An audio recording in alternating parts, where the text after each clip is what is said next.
Okay, so my mom definitely thinks that all British people are obsessed with walking because of that scene in Pride and Prejudice where Elizabeth Bennet likes to walk even in the mud and the rain. And to be fair, she ain't wrong. I think British people definitely do that. But I think it's a sign of me acculturating where now my favorite pastime is to also go on a good old countryside walk and to get a nice little pub lunch and yeah, just enjoy the fresh air. And it's such a nice thing to do to get out of London. My lungs always thank me for it, but during my first couple years in the UK, I just hopped around well visited tourist cities like Brighton or Cambridge and Oxford, and in many ways, I wish I had ventured into the countryside and visited smaller towns sooner. And I think the main reason why I didn't and why many other visitors don't do this is because it's actually really hard to figure out. And so I wanted to share some things I learned about traveling within the UK, basically sharing some battle scars here, and hope it can mean that you can focus on just exploring the natural beauty of the UK without worrying about any travel logistics and things like that. Okay, so for starters, how do you get there?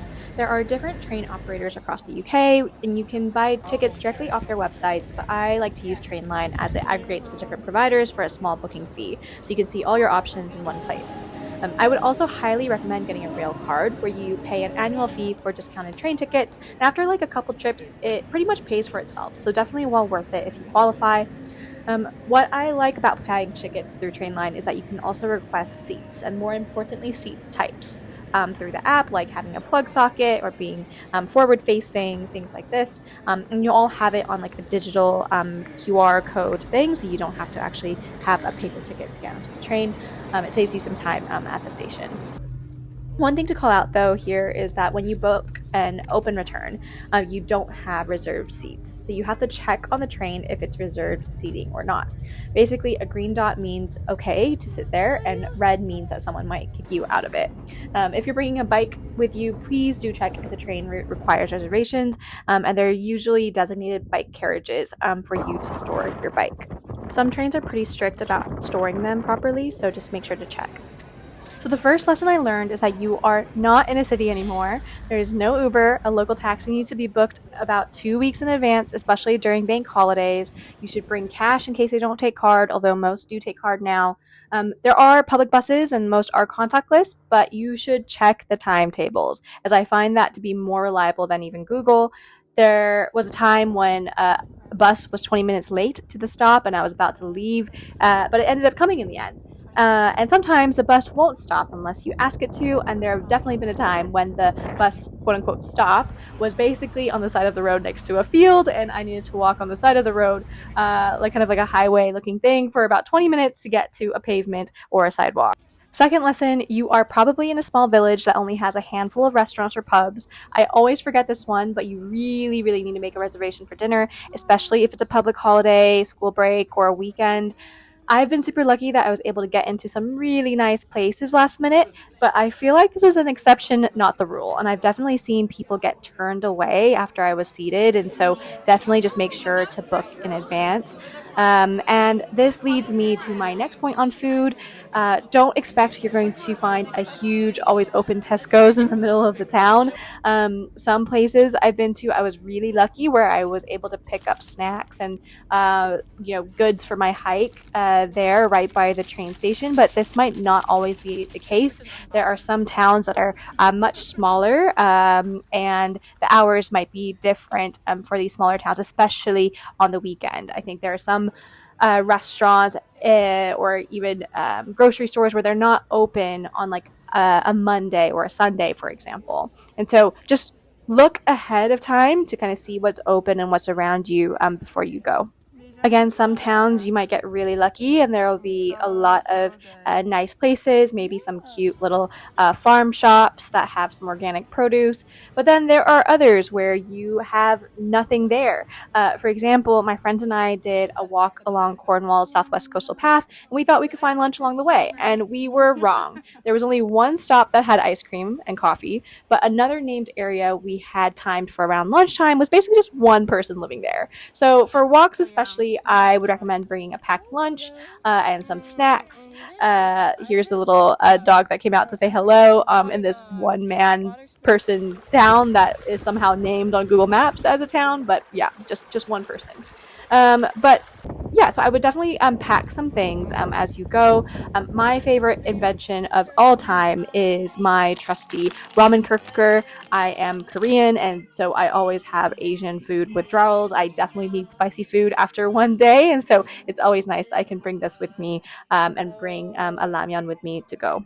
So there are two ways you can plan out a trip. In option one, you can assume that wherever you go, because British people love walks and it's almost synonymous with countryside, that there will be some form of a nice walk nearby. I don't have a car, so it means I'll need to be able to take a train to get to my location, and my choices are limited.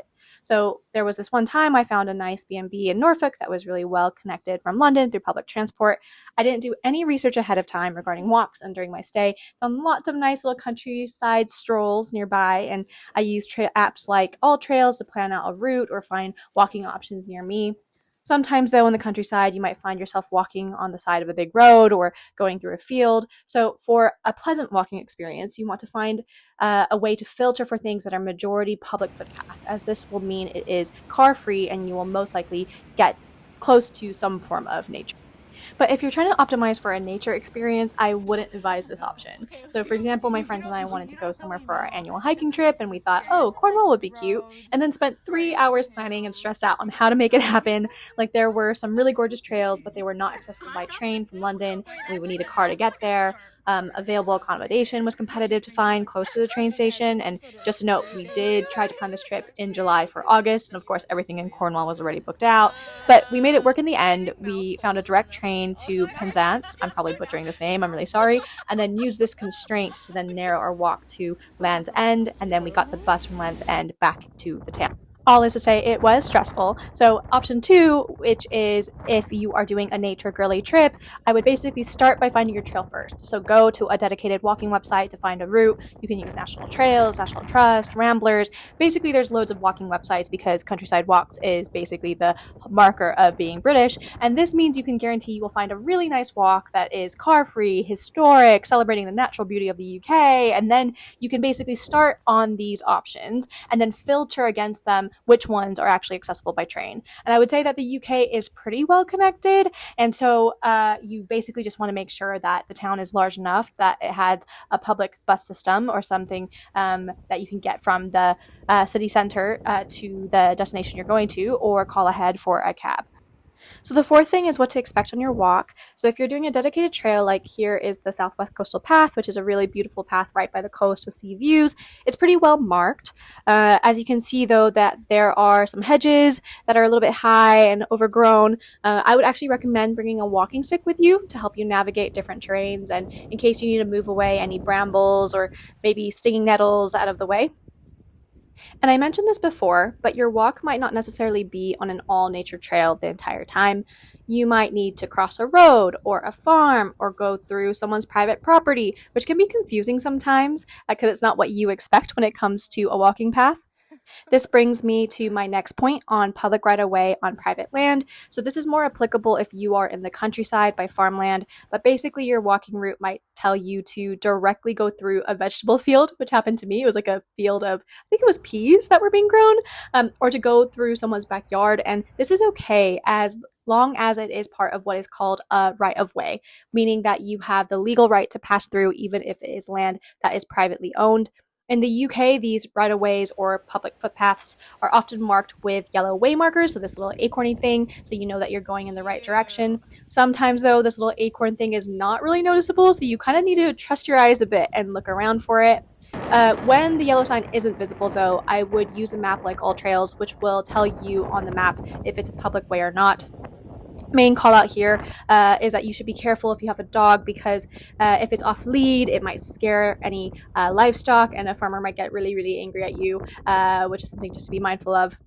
There's also this thing called the Countryside Code, which is basically a simple set of guidelines to use these walking paths effectively. And I guess the main one I wanted to mention is to close the gates behind you. So these are the little gates that prevent like sheep from going from one field to another. So basically just to keep those closed when you open it to go through, and basically to stay on the marked paths when you see them. So if you are, for example, going through private land, you want to make sure that you're following the specific path on that private land that is marked as a right of way. And this is my fifth and final call out for when you are planning your UK trip. But basically, you can never predict UK weather.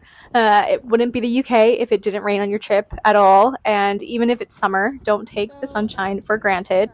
For example, this trip was in August and we had lots of rain, so make sure to always pack a jumper and some waterproofs. The good news is that usually when it rains unexpectedly, there is some sunshine afterwards, which is always nice and is very much appreciated, especially after going through a path drenched. But whenever it rains on me, I always try to remember that this is just part of living that British life and that it always makes for a great walking story and makes your walks feel more like an adventure or a quest.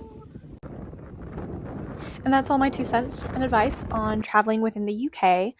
I really cannot emphasize enough just how beautiful the UK is. There is something for everyone, some great swimming spots or areas for camping. And at least for me, I always used to assume adventuring through nature meant some type of intense hike with lots of elevation, but I actually really love how here we call them walks, where you can go through gentle rolling hills or walk by giggling streams, and that just brings such a sense of calm and comfort and really just great opportunities for reflection. I find that the train is actually quite accessible and good for all ages. I actually think that the demographic skews older for those who regularly go on a countryside walk. And there's also something so quietly humbling about the landscapes. There's just so much rich history, and you can really feel how these places have stood strong and existed over time. It's actually quite magical that you can really imagine how King Arthur and his knights might have gone through a forest glade, or how here it kind of feels like a set of a period film with some moody cliffs in the background. And as someone not from here, it can feel a little intimidating at first to venture out to non touristy areas. Like, I had no idea what to expect. My only reference point for village life was the Archers, which I love, by the way. But yeah, I would encourage you to just grab a friend and plan a trip out. Just like how this little pug is somehow making it up the famous Seven Sisters cliffs while I am panting in the background, you can do it too. And it's all about taking that first brave step out. I hope this encourages you to do some more trips this summer and hope to catch you here soon. Thanks.